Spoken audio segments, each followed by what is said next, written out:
जय माता दी दोस्तों कर्ण और अर्जुन के अंतिम युद्ध में महादेव ने किसका पक्ष लिया, कर्ण या अर्जुन का? यह जानकर आप हैरान हो जाओगे। जब रणभूमि में द्रोणाचार्य ने अर्जुन को सर्वश्रेष्ठ धनुर्धर घोषित किया था, तब कर्ण ने अर्जुन को युद्ध की चुनौती दी थी। लेकिन सूर्यास्त होने के कारण कर्ण और अर्जुन में कोई युद्ध नहीं हुआ। इसके बाद द्रौपदी स्वयंवर में भी कर्ण और अर्जुन में युद्ध हुआ था, लेकिन अर्जुन को ब्राह्मण के वेश में देखकर कर्ण ने युद्ध को बीच में ही छोड़ दिया था। कुरुक्षेत्र का युद्ध शुरू हुआ, तब पितामह भीष्म ने कर्ण को अर्धरथी कहकर अपमान किया। इसीलिए जब तक भीष्म युद्ध क्षेत्र में थे, तब तक कर्ण ने युद्ध नहीं किया था। भीष्म की मृत्यु के बाद कर्ण युद्ध क्षेत्र में उतरे थे, लेकिन युद्ध के 17वें दिन को ही अर्जुन का कर्ण के साथ द्वंद्व युद्ध शुरू हुआ। यह महाभारत का सबसे भयंकर युद्ध था। इस युद्ध को देखने के लिए देवता भी स्वर्ग से आए थे।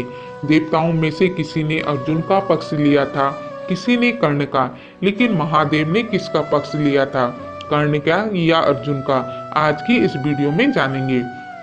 कर्ण और अर्जुन को युद्ध के लिए तैयार देखकर युद्ध क्षेत्र तालियों की गड़गड़ाहट से गूंज उठा। कर्ण और अर्जुन में से किसकी विजय होगी, ये सवाल सबके मन में था। कर्ण अर्जुन दोनों ही धनुर्धरों में श्रेष्ठ थे, दोनों ही पराक्रम में इंद्र के समान थे। इसीलिए दोनों में से किसी एक का पक्ष लेना सबके लिए बहुत कठिन था। देवता, दानव, गंधर्व, पिशाच, नाग, राक्षस, इनमें से किसी ने कर्ण का पक्ष लिया तो किसी ने अर्जुन का पक्ष लिया। आकाश की अधिष्ठात्री देवी कर्ण के पक्ष में खड़ी थी, लेकिन भूदेवी अर्जुन की विजय चाहती थी। वसु, मरोदगार, शुद्राश्विनी कुमारी, अग्नि और इंद्रा अर्जुन के पक्ष में थी।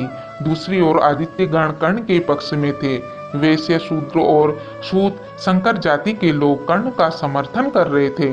पहले सारी देवता विचित्र विमानों पर बैठकर कर्ण और अर्जुन के युद्ध को देखने के लिए आए थे। इसके बाद भगवान ब्रह्मा और महादेव भी दिव्य विमानों पर बैठकर वहां आए। कर्ण और अर्जुन को एक साथ देखकर इंद्र बोले, आज मेरे पुत्र अर्जुन कर्ण को परास्त करेगा। यह देखकर सूर्यदेव कहने लगे, कर्ण ही अर्जुन को परास्त करेगा। इस तरह इंद्र और सूर्यदेव में विवाद होने लगा। दोस्तों, कर्ण और अर्जुन को आमने सामने देख देवता भी भयभीत हो गए थे। एक समय देवताओं ने भगवान ब्रह्मा और महादेव से पूछा, भगवान आप ही बताइए, दोनों में से कौन विजयी होगा? हम चाहते हैं कि दोनों ही विजयी हों। भगवान ब्रह्मा और महादेव ने कहा, अर्जुन धर्म के पक्ष में है। श्री कृष्ण भी अर्जुन के साथ है। स्वयं श्री कृष्ण जिसके साथ हैं, उसकी विजय कैसे नहीं होगी? इसीलिए अर्जुन की विजय निश्चित है। कर्ण भी शूरवीर है, वो हमेशा धर्म का पालन करता आया है। मित्र धर्म का पालन करते हुए कौरवों का यानी अधर्म का साथ दे रहा है, इसीलिए उसकी हार निश्चित है। लेकिन शूरवीर कर्ण अवश्य ही श्रेष्ठ लोक प्राप्त करेगा।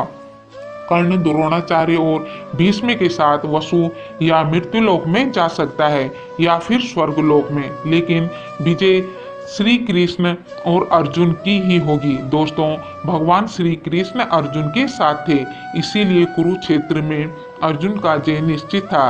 अगर श्री कृष्ण कर्ण का साथ देते तो दोनों में से कौन विजयी होता? दोस्तों, कमेंट करके जरूर